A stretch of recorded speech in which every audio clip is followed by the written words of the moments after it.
This is Duha Adventure. So this is Duha Adventure ngayon, nandito sa Alatia at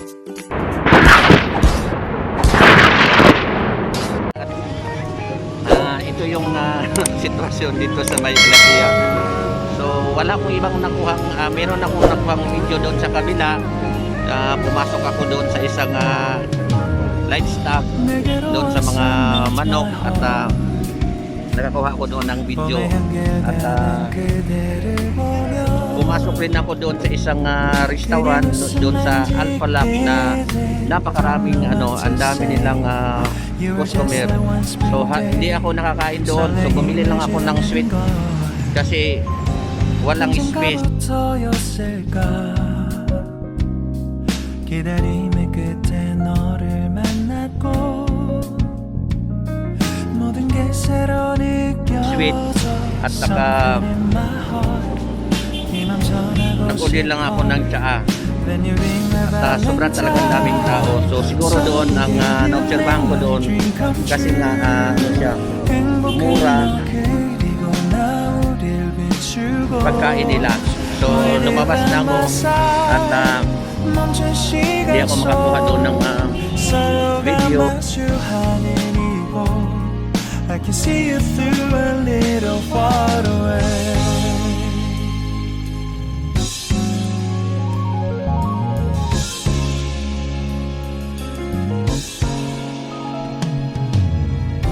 내게로 가서 melt your heart. 조금 서툴지만 이해해줄래? 동화 속에서만 parang meron silang mga pagkain, merong mga pansit, so merong kaay, so marami at saka with you by my side 멈춘 시간 속 서로가 마주하는 이곳 I've been waiting for a love like this. So 기분 좋은 바람 불어와. So hindi natin masyadong familiar yung pagkain. So pwede naman siguro tayong mag-try anong pagkain. So hindi ko alam kung anong orderin ko kasi bago naman ako pumunta dito, nagmukbang na ako doon. So try lang natin kung meron tayong pwedeng i-order at ganito sa Alatia pag sa gabi. So doon lang sila kumakain sa may meron din sila mga parang mga noodles at ganyan. Hindi ko masyadong familiar yung mga pangalan ng pagkain. So meron din dito sa kabila. Ayan. So dito medyo hindi siya masyadong matao. Hindi katulad dun sa kabila na siksikan yung mga tao. So kunti lang. Meron din silang mga pabayan. Sa marami meron silang mga ibang paninda. So yung doon sa dulo, yung Budapon. At saka doon naman yung doon banda sa kabila, tatawid ka doon, yun yung Orido. So kung meron kayong mga problema sa Orido, katabi lang siya ng Islamic. So medyo malabo siya, nandun siya sa dulo. Yung doon sa kabila, Orido, at saka yung Islamic. So dito lang yan sa may Alatia. So kung hindi nyo alam yung Orido, katabi lang siya ng Islamic Exchange. At ang Budapon doon sa kabila. So balik tayo doon at maghintay na ako ng sasakyan at babalik na ako doon sa may Grand Mall kasi uwi na ako. So nakakuha na ako ng tatlong video doon sa livestock at saka doon sa isang restaurant at meron na rin akong mukbang at saka meron din dito sa labas. So ganito ang sitwasyon dito sa may Alatia at sa gabi. So maaliwalas na siya. Hindi siya katulad dati. Talagang siya dito kasi yung sa kabila yung daanan, ano pa siya, under construction. So doon, kung nakita mo yung doon sa likod, I mean yung doon sa may daanan, napakaluwag na kasi pasabol na siya. So ang daming mga tao at yung doon sa kabila, ang daming mga kumakain. So pag nag-order kayo, parang naalala ko tuloy yung nandun ako sa Maynila, ganyan lang din. So meron siyang ilalagay na upuan at kakain ka. So talagang pangmasa na kainan. At ang presyo naman dyan talagang affordable kasi mura lang yan. Parang lang yan mga street food dito sa may Alatia. So dito sa Alatia makakain kayo ng mga murang pagkain. At saka dito naman din meron kayo kung gusto niyang bumili ng mga SIM card na mura, itong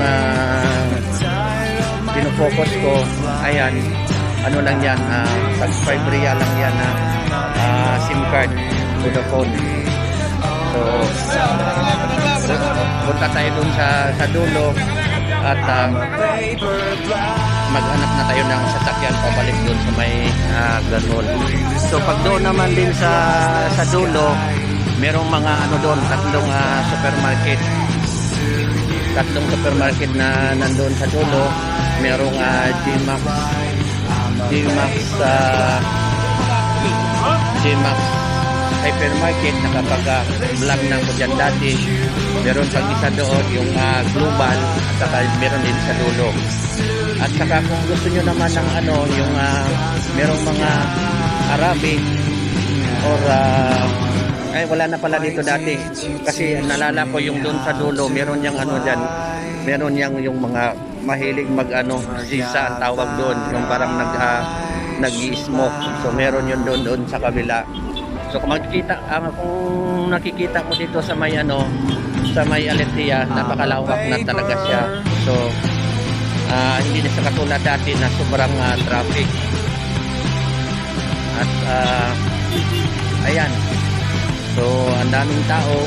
So maya-maya uwi na tayo para makapag-edit tayo at makapag-upload. So abangan nyo at sana panoorin nyo yung mga video ko at huwag nyong kalimutan i-subscribe at comment, like and share para naman matuwa si Duha Adventure.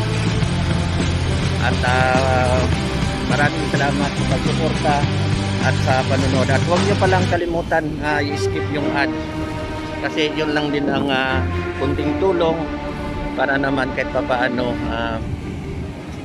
merong makakatulong kayo sa mga katulad sa amin ng mga small YouTuber.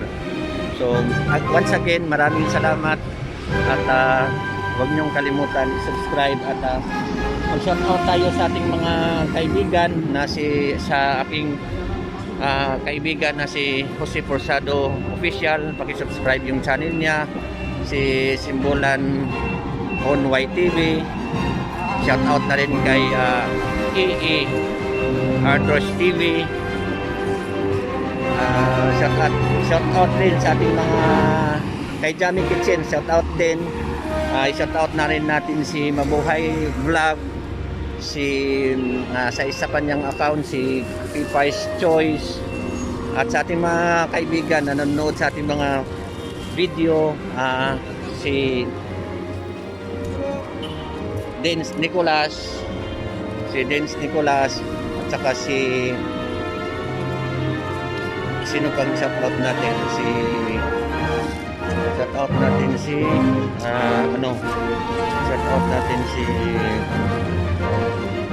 Eugenio Fernandez. So shout out Eugene, at shout out kay Mr. Solid Hoy Talong, shout out din. At sino pang shout out natin? At sa aking pinsan pala, shout out ko rin si Rina Evangelio Vlog. At sa aking anak na laging nakalimutan kong magpa-shout out, si Honey Joyce, at saka si Mark Paul, at sa kanyang mama din. So maraming salamat. At sino pang mga hindi ko na shout out? Sino ba yung ibang pang gustong magpa-shout out? At mag-comment lang kayo sa video nito para sa sunod ma-shout out ko kayo. Sa ating kaibigan na si Jonathan Moana, shout out din. Si Thomas Tarnati, shout out. Sino pa? So wala na akong manala na isa-shout out. At lagi naman ako nag-shout out sa inyo. So maraming salamat sa panonood. So once again, this is Duha Adventure. Nandito po ngayon sa may Alatia. At maraming salamat sa panonood sa aking video. So maraming salamat po at magandang gabi. So once again, this is Duha Adventure. Good evening.